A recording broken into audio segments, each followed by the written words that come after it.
रहा है। और तभी मैंने कह दिया था कि ये मत मानना कि सब खत्म हो गया, टाइगर अभी जिंदा है।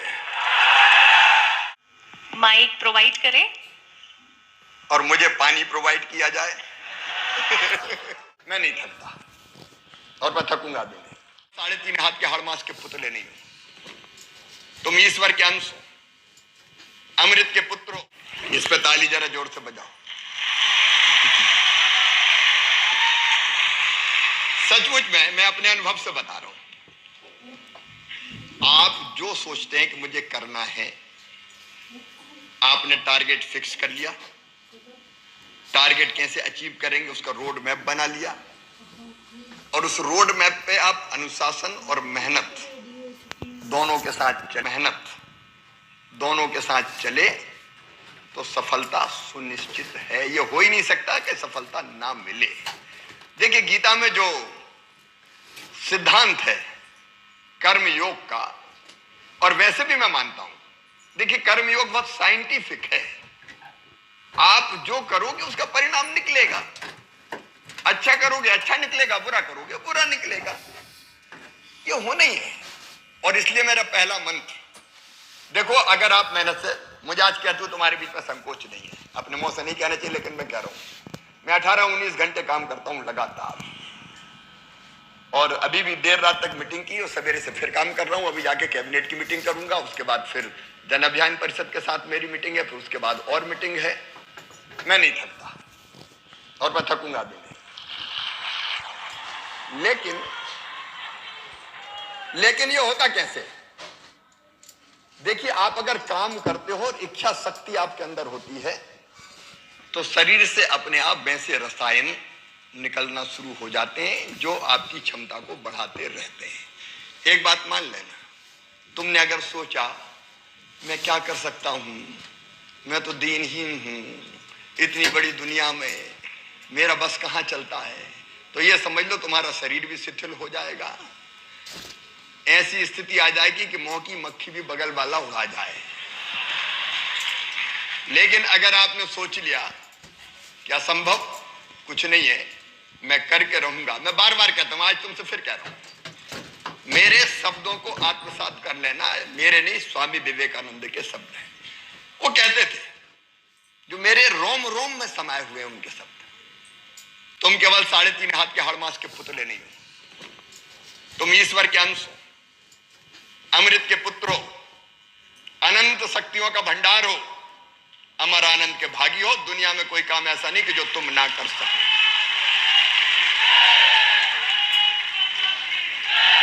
ये भाव मन में पैदा होते ही शरीर में एक नई स्फूर्ति आती कि मैं करूंगा मैं करूंगा। देखो एक छोटा सा उदाहरण देता हूं। वैष्णव देवी दर्शन करने जाओ मैया के, 14 किलोमीटर चढ़ाई पे बच्चे भी हंसते हंसते चढ़ जाते हैं। और अगर कोई वैसे तुमसे कह दे कि 1 किलोमीटर पहाड़ी पे चढ़ जाओ तो तुम कहो पागल हो गया क्या, मैं पहाड़ी पे चढ़ ले जाऊंगा, हाथ पांव ही काम नहीं करेंगे। लेकिन वैष्णव देवी में दर्शन करने हैं, मंदिर पे जाके सलकनपुर में दर्शन करने हैं, ठान लिया तो होगा ही एक बात।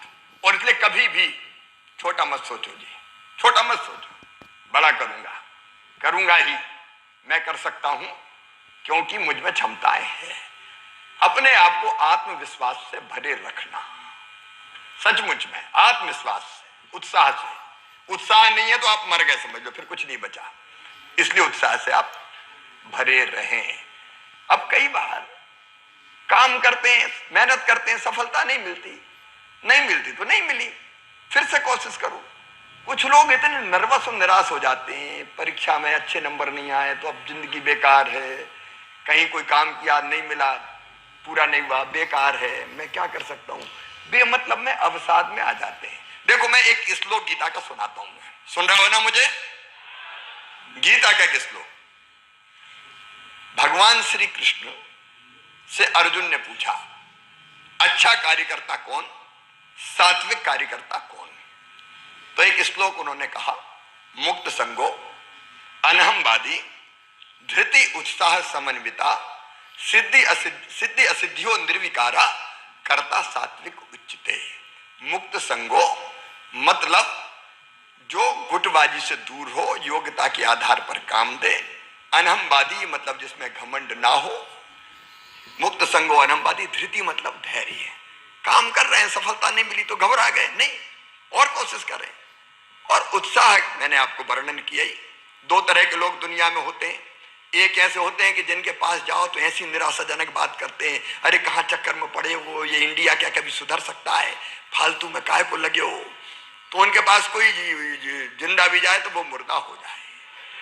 लेकिन कुछ ऐसे होते हैं जो कहते हैं नहीं हम करके रहेंगे, वो मुर्दों में प्राण फूंक देते हैं।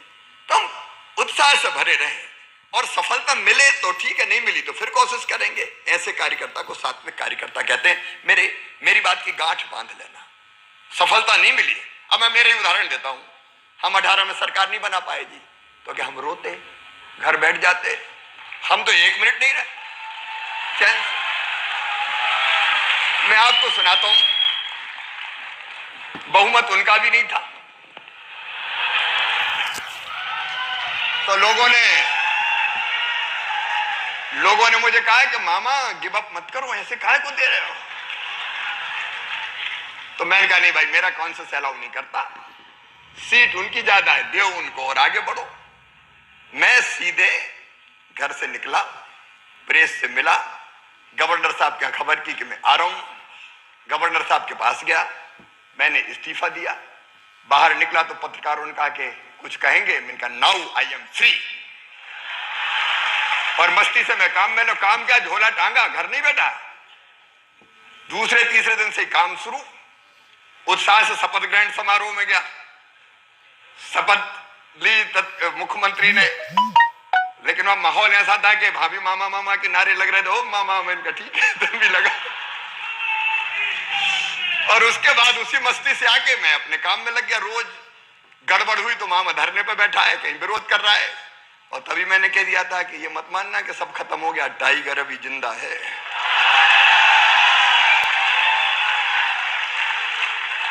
फिर लौट के आ गए जी। काय को निराश होना बताइए। मैं ही तो मर गए, जनता की इतनी सेवा करी, वोट ही नहीं दिए, भाड़ में जाए, घर बैठे, काय को बैठे। नहीं बैठना फिर से करेंगे, तो काय को हार मानना जी। मस्ती से काम करते रहो, काय का अवसाद, ये मानसिक बीमारी, इसको दूर करो। काय को हम इस डिप्रेशन में जाए, कोई डिप्रेशन में नहीं जाना। देखो एक बात मैं तुम्हें बताता हूं, मनुष्य अगर चाहे तो ब्रह्मांड पे भी कमांड कर सकता है, कर सकता है। इसलिए आत्मविश्वास से भरे रहो जी। तू जो चाहे पर्वत पहाड़ों को फोड़ दे, तू जो चाहे नदियों के मुंह को भी मोड़ दे, तू जो चाहे माटी से अमृत निचोड़ दे, तू जो चाहे धरती से अंबर को जोड़ दे। काहे की फिक्र करना, फिर काम में लग जाओ।